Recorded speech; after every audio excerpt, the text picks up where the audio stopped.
¿Cómo puede un país tan joven convertirse en el más corrupto del planeta? Esa es la pregunta que muchos todavía no entienden y que hoy abre la puerta a una de las historias más impactantes de nuestro tiempo. Bienvenidos a Sudán del Sur, una nación que nació con esperanza, con fiesta en las calles y con la ilusión de un futuro diferente, pero que terminó atrapada en un laberinto de corrupción, violencia y miseria. Lo que vas a descubrir ahora puede sorprenderte, porque no se trata solo de política o economía. Se trata de un pueblo que, en lugar de alcanzar la libertad, quedó prisionero de sus propios líderes y de un sistema que devora cualquier intento de cambio. En 2011, Sudán del Sur fue proclamado como el país más joven del mundo. Después de décadas de guerra civil contra Sudán, millones de personas celebraron lo que parecía el inicio de una nueva era. Imágenes de hombres, mujeres y niños llenando las calles de Juba, agitando banderas y cantando con lágrimas en los ojos, recorrieron el planeta. La comunidad internacional aplaudió aquel nacimiento histórico, convencida de que, finalmente, África tenía un nuevo ejemplo de superación. Pero detrás de esos aplausos se escondía una realidad mucho más compleja, una verdad incómoda que muy pronto salió a la luz. La independencia no trajo paz, tampoco trajo desarrollo. Lo que llegó fue una lucha desesperada por el poder entre las élites políticas y militares que vieron en la libertad no una oportunidad para servir al pueblo, sino un escenario perfecto para enriquecerse a costa de los demás. Y así, la corrupción comenzó a infiltrarse en cada rincón del país. Desde los contratos millonarios del petróleo hasta las medicinas que nunca llegan a los hospitales. Desde las escuelas que se prometen pero no se construyen, hasta el dinero público que desaparece en cuentas privadas en el extranjero. Imagínate por un momento lo que significa vivir en un lugar donde nada funciona si no hay un soborno de por medio, donde un trámite simple puede convertirse en un calvario, donde la comida escasea mientras los políticos viajan en coches de lujo, donde la riqueza petrolera, en vez de alimentar al pueblo, se convierte en maldición. ¿Te suena familiar? ¿Has sentido alguna vez esa impotencia frente a un sistema que parece diseñado para que siempre pierdas? Fica conmigo hasta el final, porque lo que pasa en Sudán del Sur no es solo un problema lejano de África, es un espejo extremo de lo que ocurre cuando la corrupción se convierte en la norma y no en la excepción. El contraste es brutal. Mientras algunos se llenan los bolsillos con millones, la mayoría de la población enfrenta hambre, enfermedades y desplazamientos forzados. Millones de refugiados han huido a países vecinos, familias enteras han sido arrancadas de sus hogares y niños que deberían estar en la escuela crecen sin educación, marcados por la violencia y el miedo.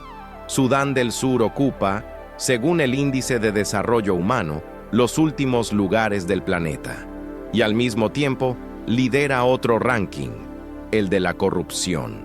En 2024, apenas alcanzó 8 puntos sobre 100 en el índice de percepción de la corrupción, un número que revela no solo estadísticas, sino una tragedia diaria. Lo más sorprendente es que todo esto ocurre en un país con enormes reservas de petróleo, un recurso que podría haber sido la llave para la prosperidad, pero que en realidad se convirtió en el combustible de los conflictos internos. El petróleo, en vez de ser bendición, se transformó en maldición. Y esa paradoja es lo que hace aún más dolorosa la historia de este joven país, porque muestra hasta qué punto la codicia puede destruir incluso los sueños más legítimos. Y entonces surge otra pregunta inevitable. Si la independencia trajo cadenas invisibles, ¿qué futuro le espera a Sudán del Sur? ¿Es posible romper el ciclo de corrupción? ¿O la esperanza quedará sepultada bajo el peso de la ambición? Lo que vamos a ver a continuación nos ayudará a entender cómo un país tan joven terminó atrapado en un destino tan oscuro, y hasta qué punto la lucha por sobrevivir puede convertirse en la única forma de resistencia. Cuando hablamos de Sudán del Sur, no podemos olvidar que su nacimiento fue producto de una larga historia marcada por la guerra, la resistencia y el anhelo de libertad. Décadas antes de 2011, Este territorio ya estaba empapado en sangre por conflictos que parecían no tener fin. Desde mediados del siglo XX, el pueblo del sur había vivido bajo la sombra del norte, dominado por el poder de Jartum, la capital de Sudán. La diferencia no era solo geográfica. El norte musulmán y árabe ejercía control político y económico, mientras el sur, mayoritariamente cristiano y animista, era marginado, explotado y sometido. Esa tensión fue la chispa que encendió una de las guerras civiles más largas de África. La primera guerra civil sudanesa estalló en 1955, incluso antes de que Sudán lograra independizarse formalmente del dominio británico y egipcio. Imagina esto: un país que aún no había nacido ya estaba desgarrado por dentro. Durante 17 años, la lucha se extendió como una herida abierta. Fue un conflicto brutal, donde la población del sur exigía mayor autonomía y reconocimiento, pero la respuesta del gobierno central fue la represión. Aquella primera guerra terminó en 1972 con el Acuerdo de Addis Abeba, que otorgó cierta autonomía al sur. Sin embargo, la calma fue efímera. En 1983 estalló la Segunda Guerra Civil. Esta vez, la chispa fue una combinación de religión, poder y, sobre todo, petróleo. El gobierno del norte impuso la ley islámica en todo el país, incluso en el sur, donde esa decisión era vista como una amenaza directa a su identidad. Al mismo tiempo, se descubrieron reservas petroleras en territorio sureño, lo que convirtió a la región en un botín estratégico. El Ejército Popular de Liberación de Sudán, SPLA, liderado por John Garang, se levantó contra el régimen de Jartum. Lo que siguió fueron más de 2 décadas de violencia, hambre y desplazamientos masivos. Se estima que más de 2 millones de personas murieron y millones más tuvieron que huir, convirtiéndose en refugiados. El petróleo, que debería haber sido una fuente de desarrollo, se transformó en una maldición anticipada. Cada gota extraída alimentaba la maquinaria de guerra y la codicia de las élites, mientras la gente común apenas sobrevivía. Familias enteras se escondían en campos de desplazados y generaciones crecieron sin conocer la paz. El sur estaba convencido de que solo con la independencia lograría romper ese círculo de sufrimiento. Finalmente, en 2005, tras la presión internacional y la fatiga de la guerra, se firmó el Acuerdo de Paz Integral. Ese acuerdo abrió la puerta a un referéndum histórico en 2011, y ahí ocurrió algo inusual en la política africana. Más del 98% de la población del sur votó por la independencia. Fue una victoria contundente, casi unánime, que reflejaba un deseo profundo de transformación. La noticia recorrió el mundo. Por fin, después de tanto dolor, nacía una nueva nación, Sudán del Sur. La independencia fue celebrada como un triunfo global. Líderes internacionales asistieron a la ceremonia y los discursos hablaban de esperanza, de reconstrucción y de un futuro brillante. Los periódicos describían el momento como un nuevo amanecer para África. Pero en medio de la euforia, había señales que muchos prefirieron ignorar. El nuevo Estado carecía de instituciones sólidas. Su economía dependía casi por completo del petróleo, y las divisiones étnicas estaban lejos de haber desaparecido. Era como construir una casa sobre un terreno inestable, con grietas invisibles que pronto empezarían a abrirse. Lo que pocos contaron entonces es que Sudán del Sur nació ya endeudado, con líderes que habían pasado más tiempo en el campo de batalla que en el arte de gobernar. Muchos de ellos veían el poder como recompensa, no como responsabilidad. Esa mentalidad guerrillera se trasladó directamente a la política. En lugar de unidad, surgieron luchas internas. El presidente Salva Kiir y su vicepresidente Riek Machar, que habían sido aliados durante la guerra contra el norte, pronto se convirtieron en enemigos.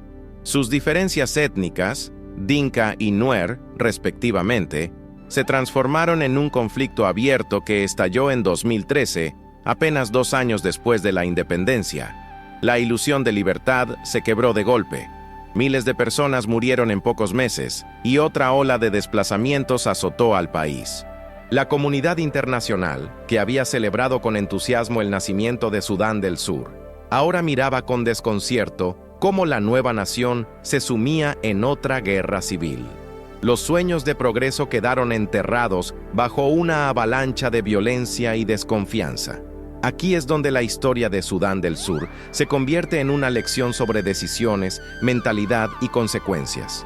La independencia fue un logro monumental, pero sin instituciones fuertes y sin una cultura de transparencia, el vacío de poder fue ocupado por la corrupción.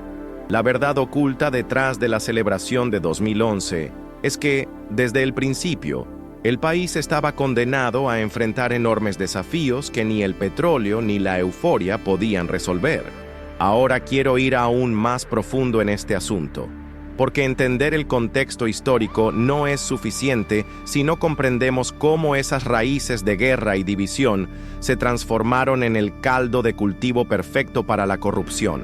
Lo que parecía un viaje hacia la libertad se convirtió en un círculo vicioso de saqueo, violencia y traición. Y es aquí donde aparecen las revelaciones más duras, como los recursos que debían financiar escuelas y hospitales terminaron alimentando mansiones y cuentas en el extranjero, y cómo las promesas de paz se diluyeron entre bastidores de negociaciones fallidas. El impacto humano de esta historia es tan grande que aún hoy, millones de sudsudaneses viven con las cicatrices de aquella guerra interminable. La independencia no borró el hambre ni la miseria, tampoco acabó con los desplazamientos. En realidad, los multiplicó. Lo que comenzó como una victoria épica se transformó en tragedia, y esa transformación rápida es la que nos obliga a cuestionarnos.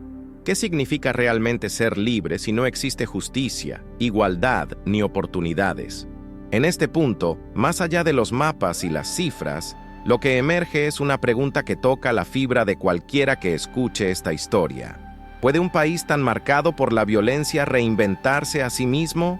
Las decisiones tomadas en esos años iniciales siguen pesando hoy como una cadena invisible. Y aunque la esperanza todavía late en los corazones de muchos sudsudaneses, la realidad es que el país carga con un pasado que no ha sabido resolver. Escribe en los comentarios: esto tiene sentido para mí. Si sientes que esta verdad oculta sobre Sudán del Sur refleja mucho más que un capítulo de la historia africana. La independencia de Sudán del Sur fue recibida como un milagro después de décadas de sufrimiento.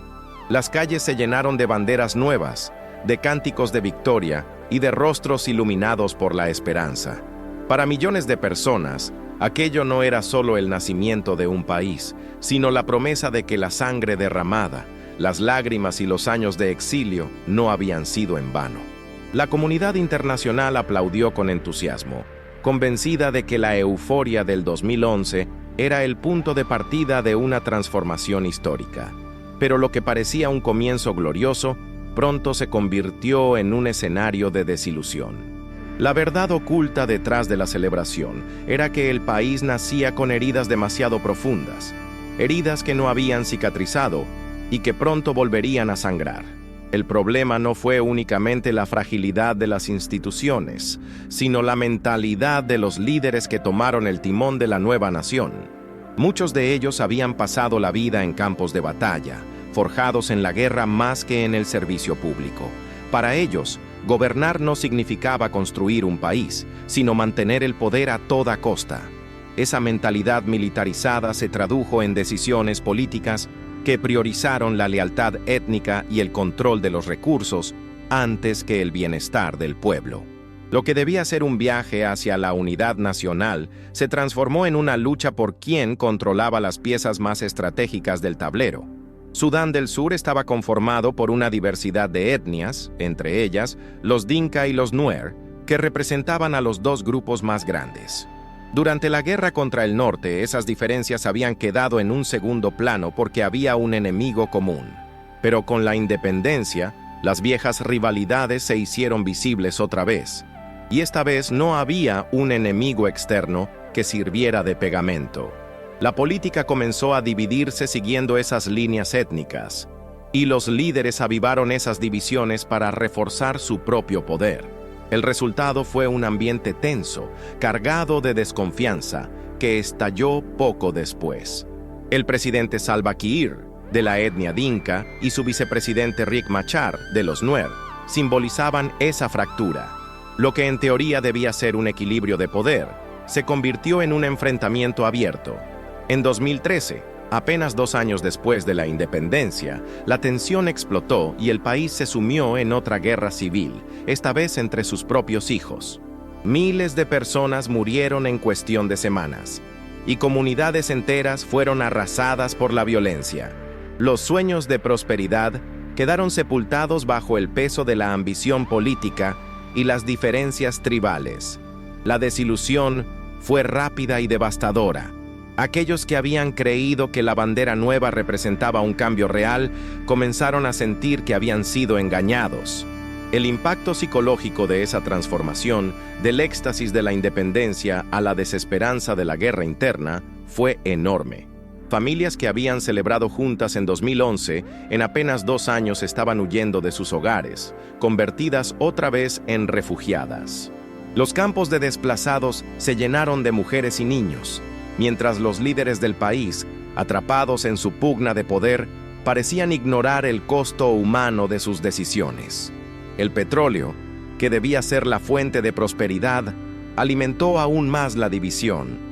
Las regiones con mayor producción se convirtieron en territorios disputados. En lugar de usarse para construir escuelas, hospitales y carreteras, la riqueza petrolera se transformó en un botín de guerra, repartido entre facciones rivales.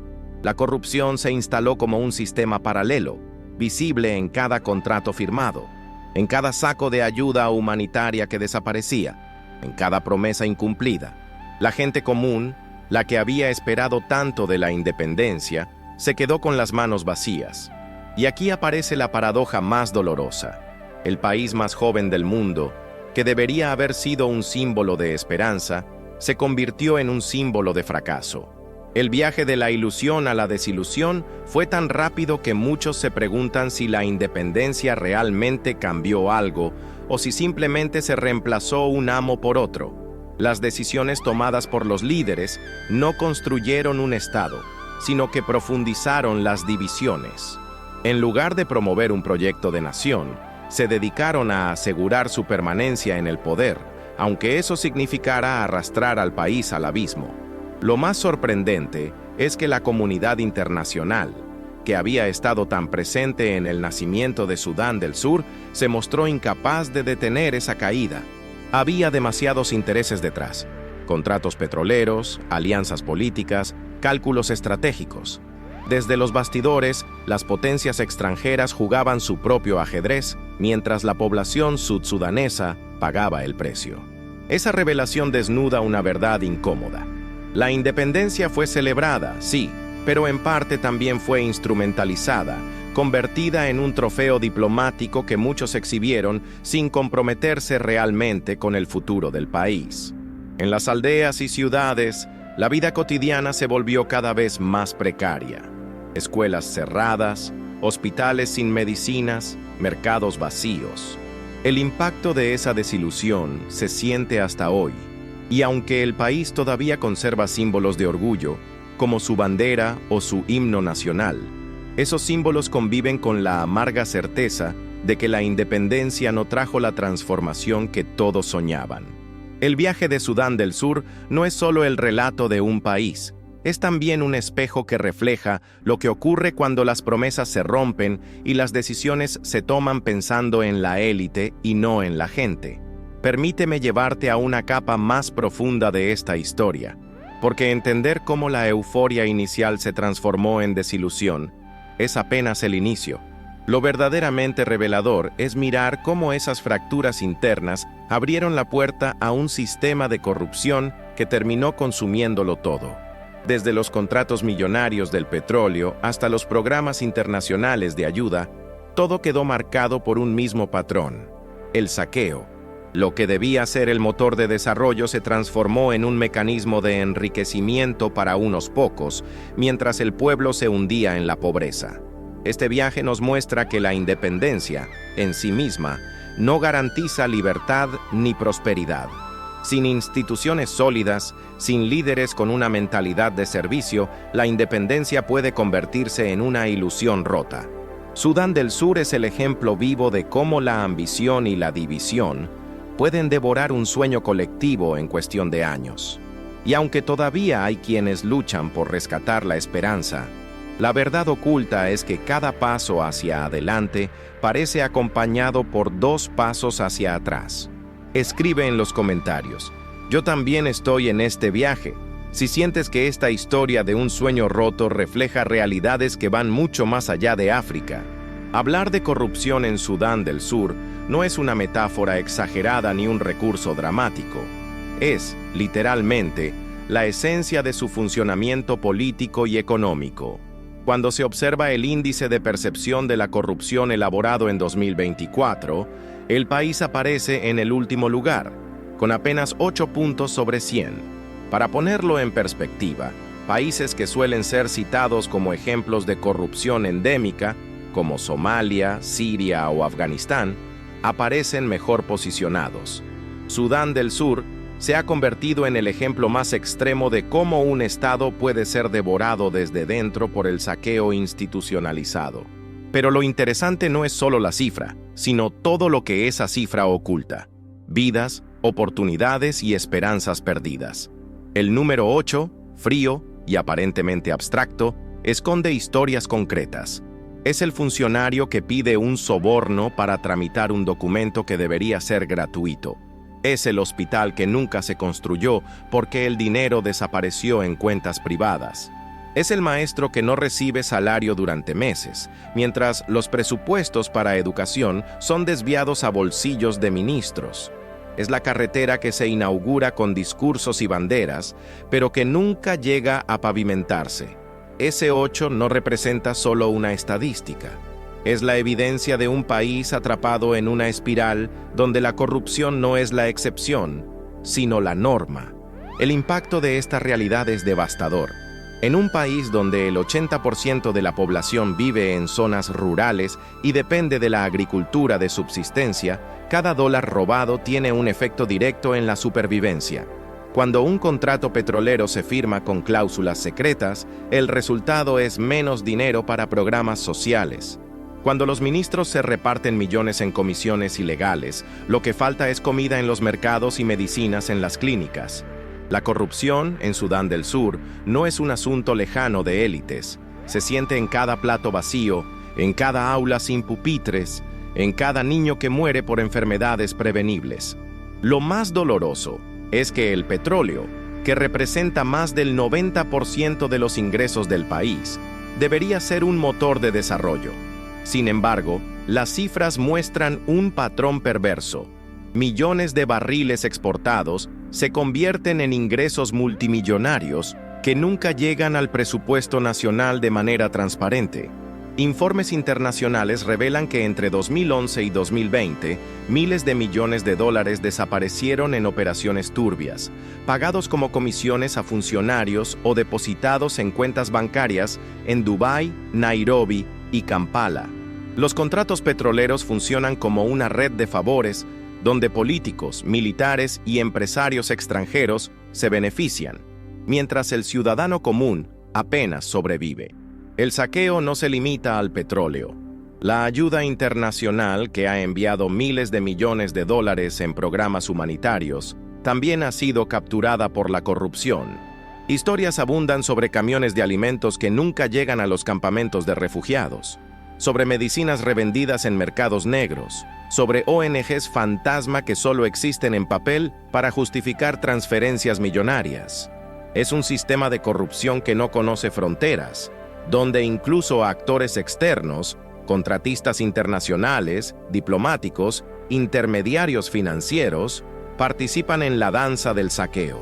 Y aquí surge una verdad incómoda.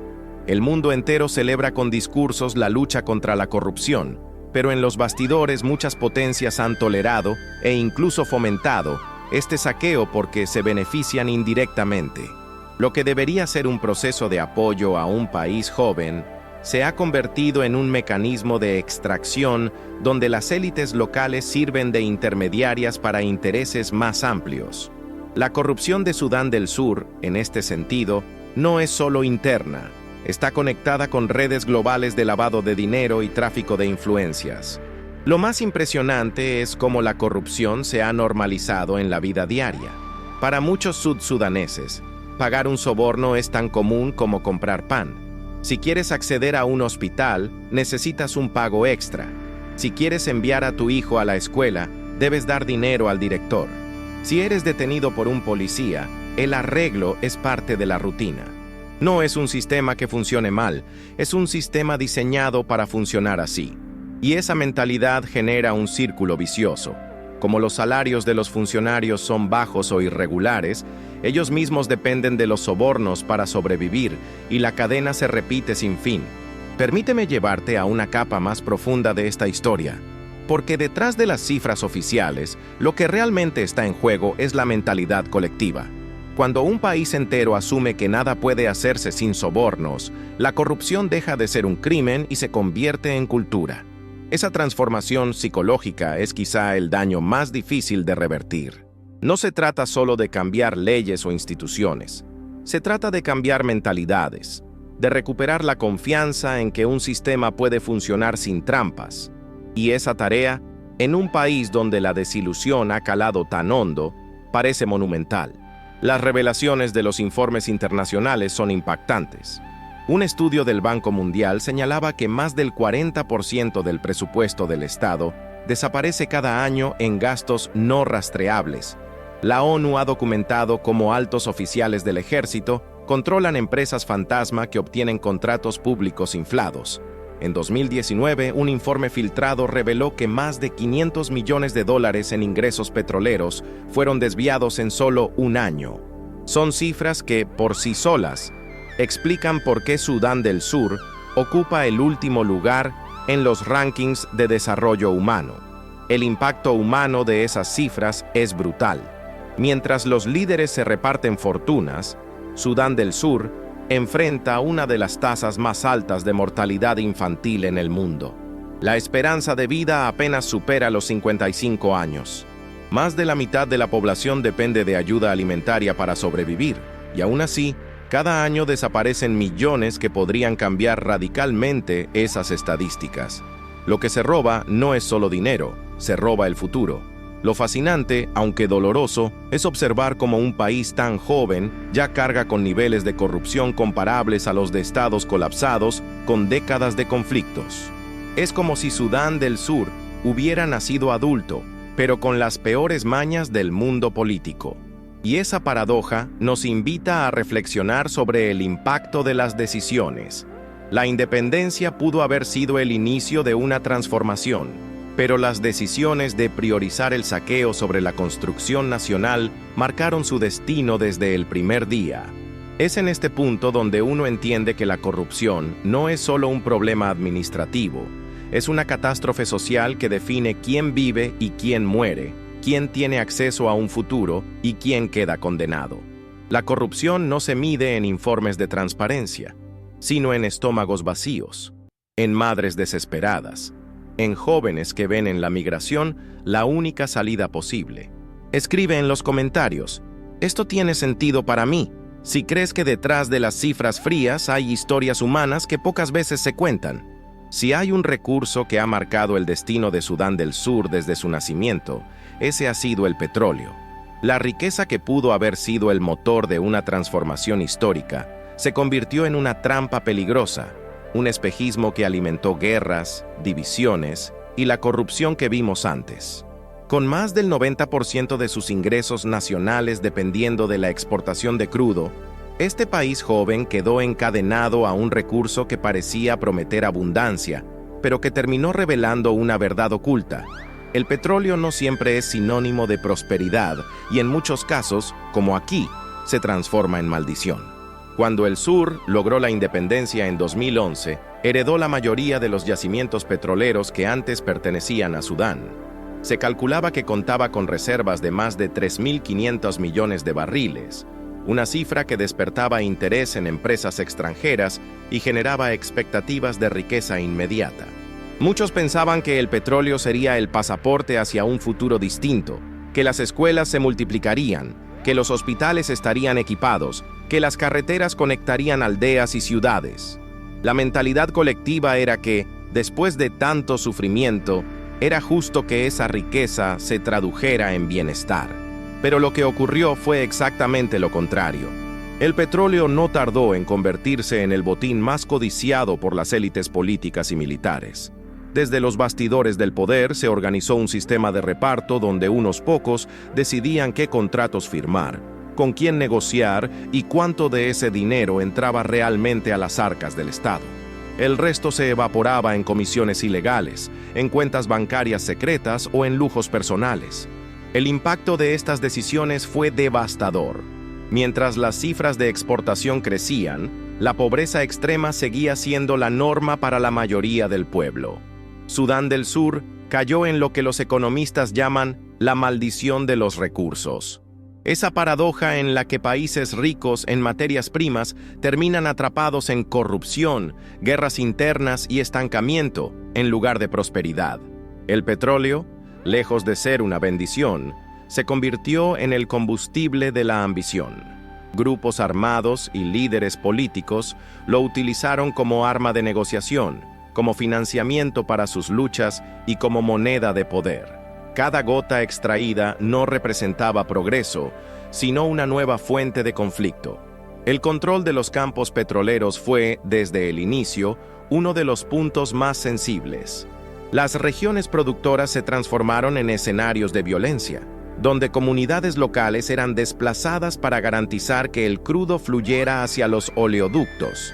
Las empresas internacionales, interesadas en mantener el negocio, a menudo miraban hacia otro lado ante las violaciones de derechos humanos. Y mientras tanto, los ingresos multimillonarios desaparecían en manos de una élite cada vez más desconectada de la realidad de su pueblo. El viaje de la riqueza petrolera en Sudán del Sur es un ejemplo claro de cómo las decisiones equivocadas pueden cambiar el destino de un país. La falta de diversificación económica convirtió al petróleo en la única fuente de ingresos relevantes, lo que dejó al país vulnerable a las fluctuaciones del mercado internacional. Cuando el precio del barril caía, el presupuesto nacional colapsaba. Cuando subía, en lugar de fortalecer la economía, aumentaba la codicia y el saqueo. Era un ciclo interminable, donde la abundancia nunca se traducía en bienestar colectivo.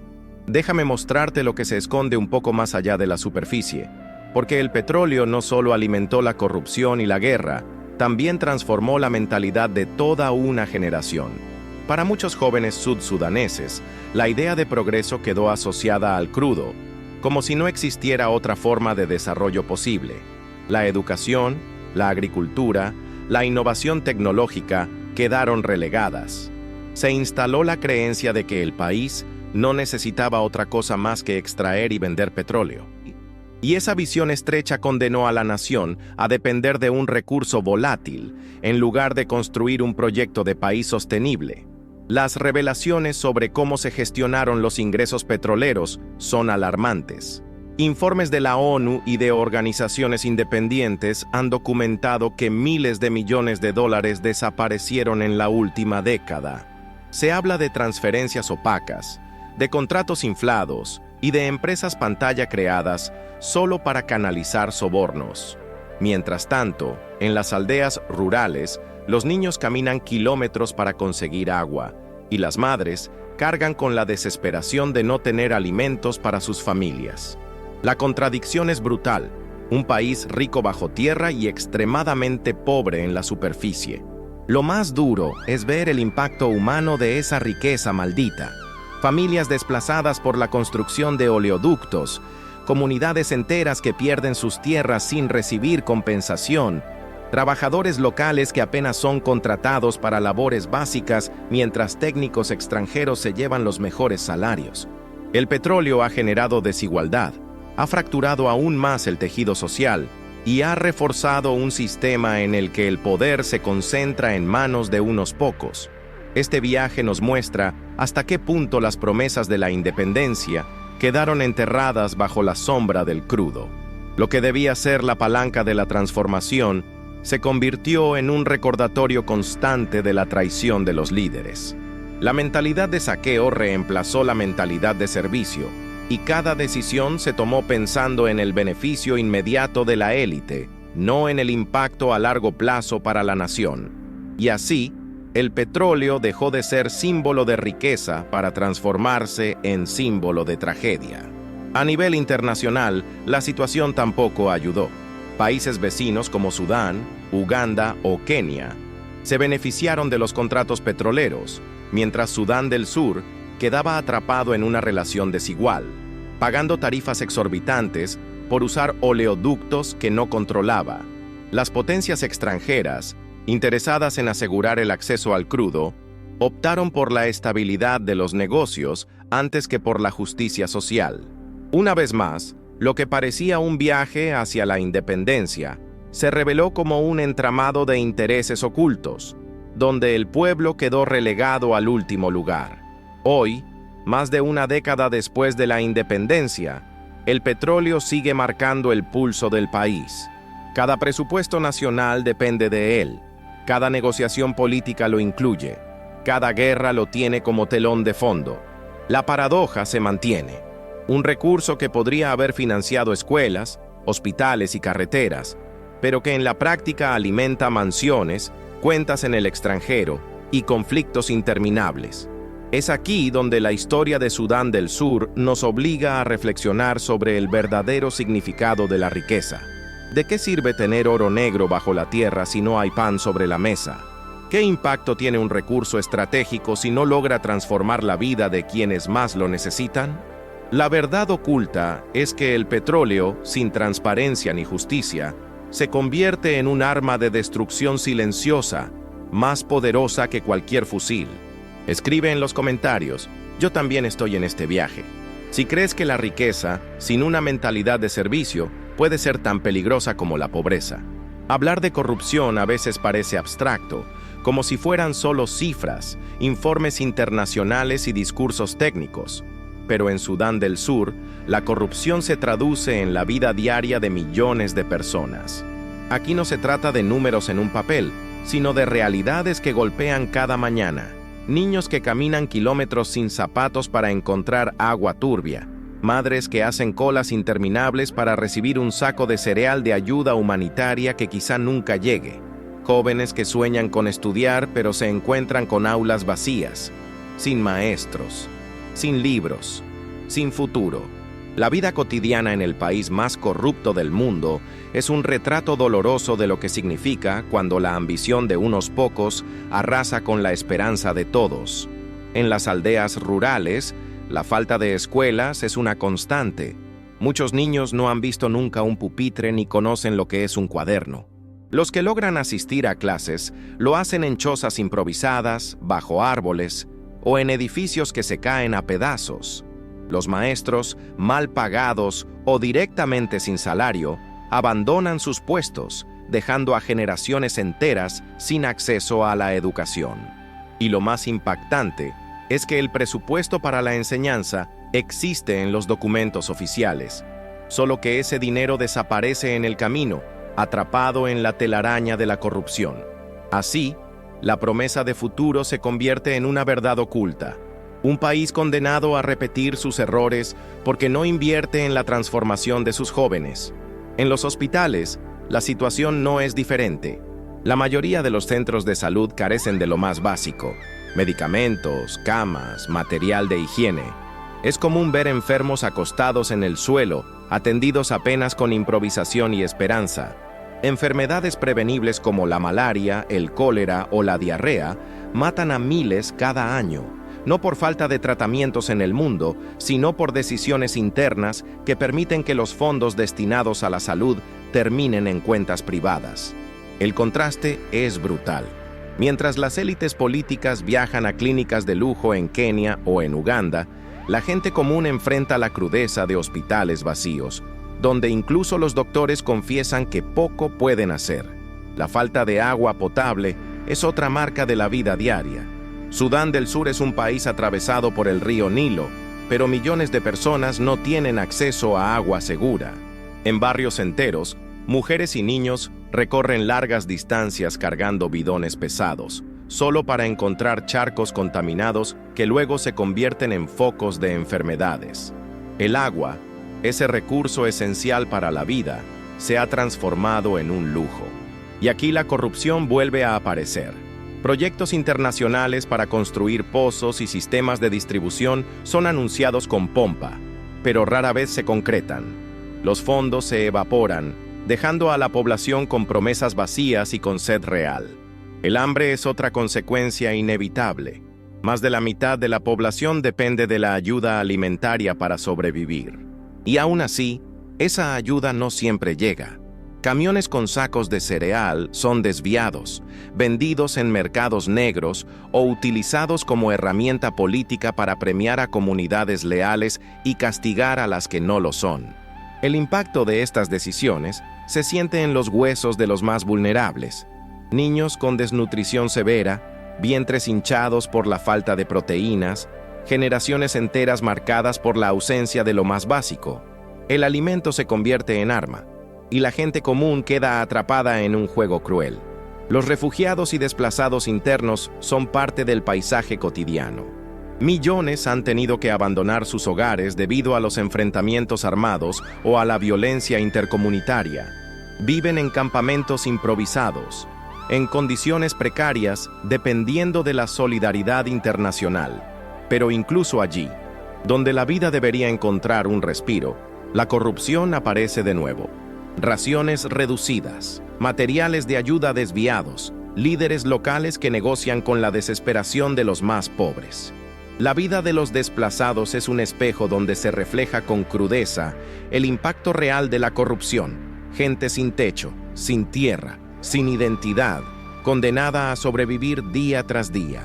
En contraste, las élites políticas viven una realidad completamente distinta. Viajan en vehículos blindados, residen en mansiones rodeadas de muros altos y escoltas, envían a sus hijos a colegios privados en Nairobi, Kampala o incluso en Europa. Mientras la mayoría lucha por un plato de comida, ellos disfrutan de banquetes y viajes al extranjero. Este contraste es tan evidente que alimenta un resentimiento social creciente. Un país dividido no solo por etnias, sino también por la brecha inmensa entre quienes se benefician del poder y quienes cargan con su costo. Lo fascinante, aunque doloroso, es ver cómo esta contradicción define la mentalidad colectiva. Muchos sudsudaneses han llegado a normalizar la idea de que la corrupción es inevitable, que los líderes siempre se enriquecerán y que el pueblo siempre sufrirá. Esta resignación es quizá uno de los impactos más profundos, porque convierte la injusticia en costumbre. Sin embargo, entre los bastidores de esa aparente resignación, todavía hay voces que se rebelan, comunidades que intentan organizarse, jóvenes que buscan alternativas. La transformación no está muerta, aunque parezca dormida.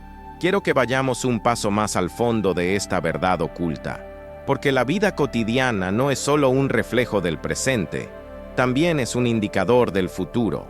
Un país donde la mayoría no accede a educación, salud, agua ni alimentos, está condenado a perpetuar el círculo de pobreza y violencia. Y sin embargo, esa misma realidad puede ser el motor de un cambio si algún día surge un liderazgo diferente, una mentalidad nueva que priorice el bien común sobre la codicia. La historia de Sudán del Sur no está cerrada. Está escribiéndose cada día en las calles, en los campamentos, en las aldeas olvidadas. El impacto humano de todo esto va más allá de estadísticas. Se trata de la dignidad robada a millones de personas, del derecho básico a vivir con seguridad y esperanza. La verdad oculta es que la corrupción no solo roba dinero, roba tiempo, roba vidas, roba la posibilidad de soñar. Y en Sudán del Sur, esa realidad se siente en cada rincón, en cada familia, en cada historia. Escribe en los comentarios, esto tiene sentido para mí. Si sientes que detrás de estas imágenes de sufrimiento, también se esconden lecciones universales que vale la pena reflexionar. Las consecuencias de la corrupción en Sudán del Sur no se limitan a contratos turbios, cuentas bancarias secretas o discursos políticos vacíos. Lo más devastador es lo que ocurre en el tejido social, en las vidas concretas que cargan cada día con el precio de decisiones egoístas. La corrupción aquí se traduce en hambre, en niños que crecen sin escuelas, en familias enteras desplazadas por conflictos que parecen no terminar nunca.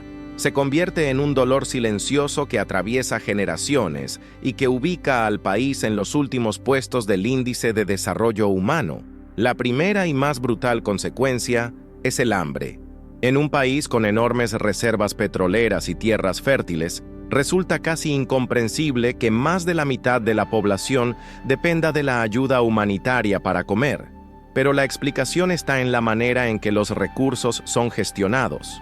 Los fondos públicos destinados a la agricultura terminan desviados, los proyectos de irrigación nunca se completan, y las semillas entregadas por organizaciones internacionales muchas veces desaparecen antes de llegar a los campesinos.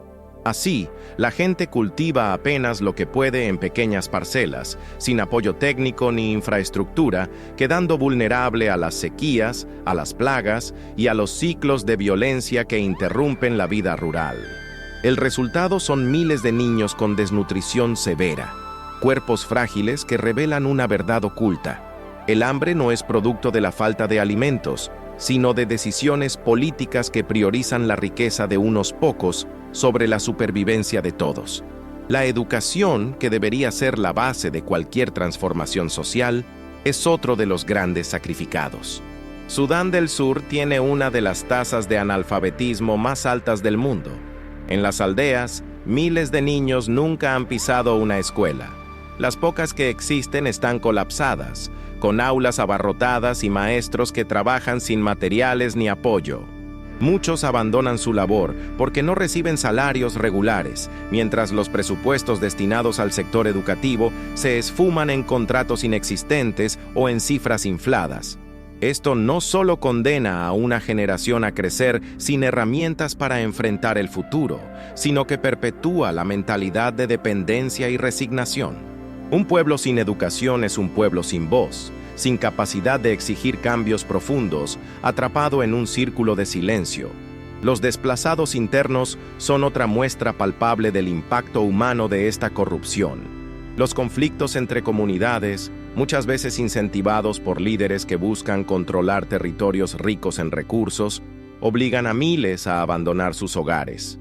Se estima que más de 4 millones de personas han tenido que huir dentro y fuera del país desde la independencia. Viven en campamentos improvisados, dependientes de la ayuda internacional, en condiciones de hacinamiento, con escasez de agua y comida. Allí, la infancia se reduce a sobrevivir y los adultos cargan con la desesperación de haber perdido su tierra, su trabajo y su identidad. La corrupción alimenta estos desplazamientos porque en lugar de invertir en reconciliación y en programas de integración, se prioriza financiar ejércitos privados y fortalecer divisiones étnicas. Lo más doloroso es que la vida cotidiana de los desplazados se ha convertido en normalidad. Niños que han pasado toda su existencia en campamentos nunca han conocido otro mundo más allá de las carpas y los cercos de alambre. Jóvenes que deberían estar soñando con universidades o proyectos personales viven atrapados en la incertidumbre del presente. Mujeres que cargan con la responsabilidad de mantener a sus familias enfrentan abusos y violencia sexual, que se utilizan como armas de control en medio de la guerra. Estas realidades se ocultan tras las estadísticas, pero son la esencia de lo que significa ser ciudadano en uno de los países más corruptos del mundo. La salud es otra víctima directa. Los hospitales están vacíos de insumos, las clínicas funcionan con lo mínimo y en muchas regiones no existe ningún tipo de infraestructura sanitaria. Enfermedades que en otras partes del mundo se consideran simples, como diarreas o infecciones respiratorias, aquí se convierten en sentencias de muerte. Las vacunas escasean y los programas de prevención fracasan porque los fondos se pierden en el camino. El impacto de estas carencias se mide en la esperanza de vida. Apenas supera los 55 años. Eso significa que millones de personas mueren jóvenes no por causas inevitables, sino por decisiones que desvían dinero de la salud hacia bolsillos privados. La corrupción también alimenta la violencia. Los recursos desviados sirven para comprar armas, financiar milicias y perpetuar guerras internas. Mientras tanto, la población civil paga con su seguridad y su estabilidad. Vivir en Sudán del Sur significa enfrentarse cada día al miedo. Miedo a un ataque armado, a un saqueo, a perder lo poco que se tiene. Esta cultura de violencia se normaliza con el tiempo y cambia la mentalidad de la gente. Muchos jóvenes, sin educación ni oportunidades, terminan uniéndose a grupos armados porque es la única alternativa que conocen. Así, la corrupción no solo destruye el presente, también moldea un futuro de conflicto. Lo que ocurre en Sudán del Sur revela una verdad incómoda. La corrupción no es un fenómeno aislado de la política, sino una fuerza que moldea la vida social, la cultura y hasta los sueños de la gente. Cuando todo está atravesado por el saqueo, el impacto va más allá de lo material. La gente pierde confianza en las instituciones, pero también en la idea misma de comunidad. La corrupción erosiona la noción de que la vida puede mejorar, de que el esfuerzo colectivo puede traer cambios.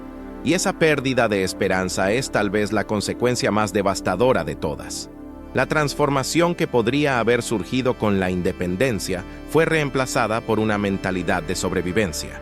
La gente vive al día, resolviendo problemas inmediatos, sin espacio para pensar en el mañana. Esa mentalidad es producto de un sistema que obliga a la población a aceptar la miseria como normalidad. Pero al mismo tiempo, en medio de esa oscuridad, hay destellos de resistencia, comunidades que intentan organizarse, líderes locales que luchan contra la corriente, jóvenes que sueñan con un país diferente. Esos esfuerzos son pequeños, casi invisibles frente al poder de las élites, pero son señales de que la historia no está escrita por completo.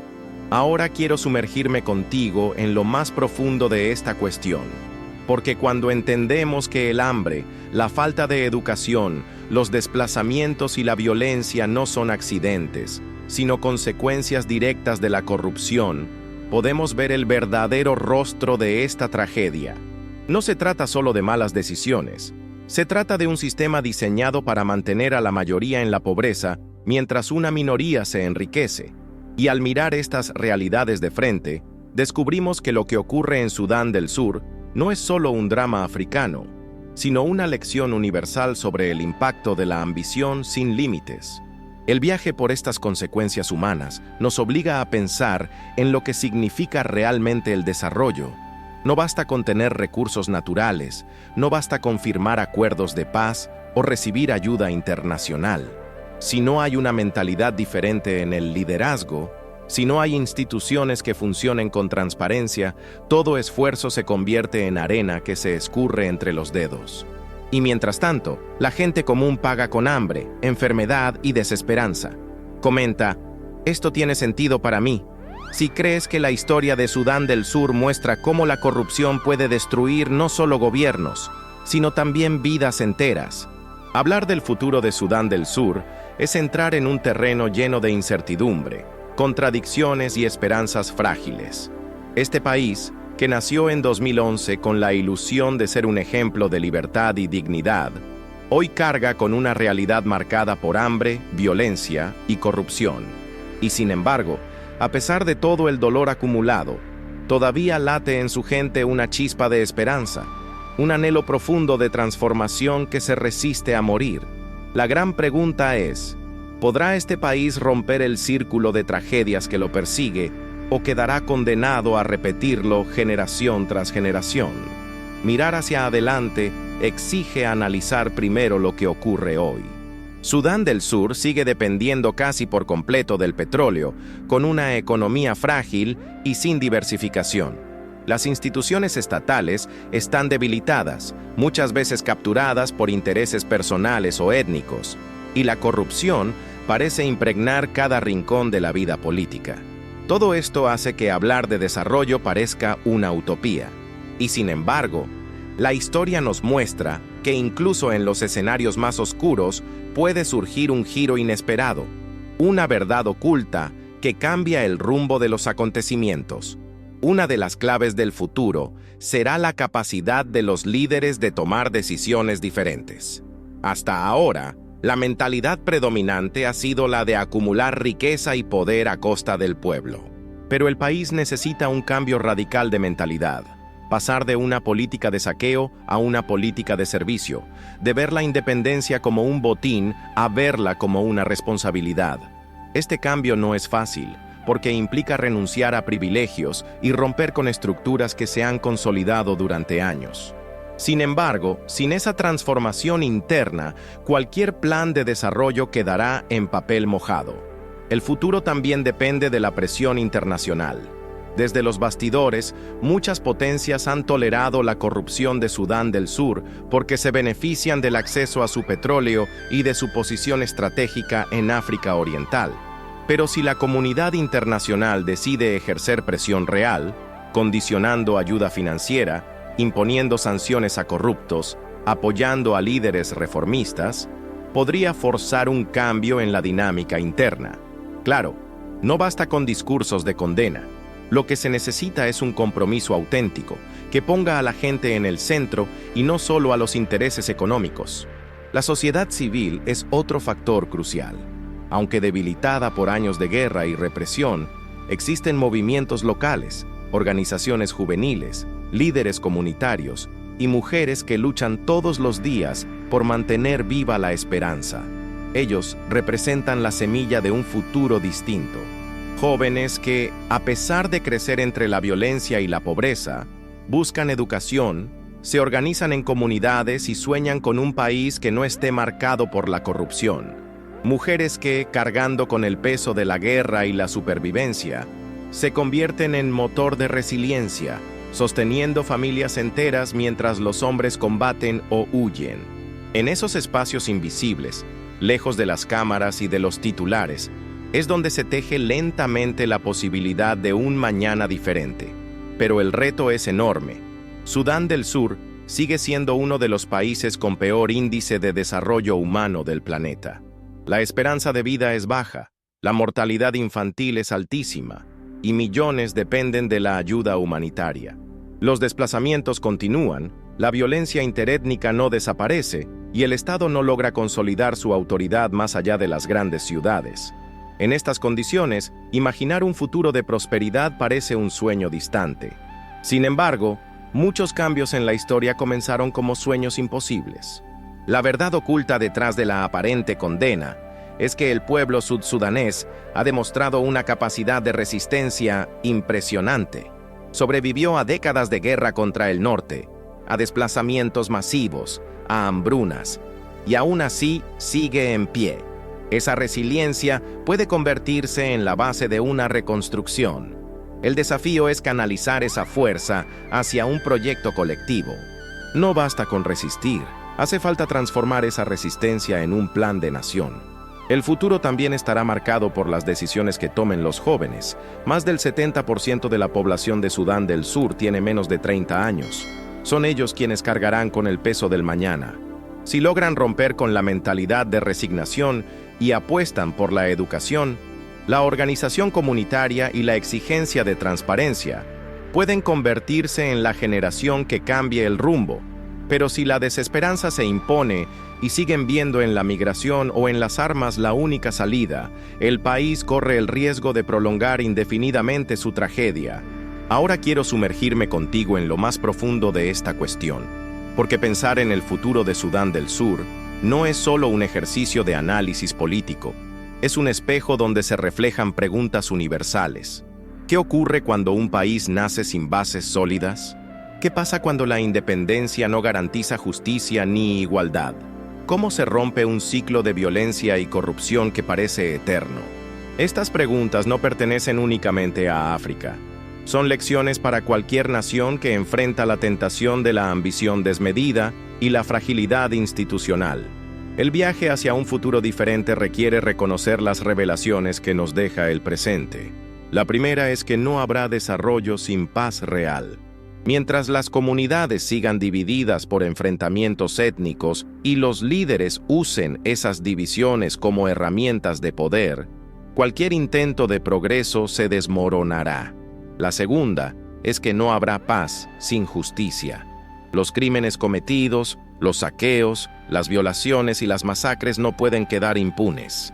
Y la tercera es que no habrá justicia sin un cambio de mentalidad en quienes gobiernan y en quienes son gobernados.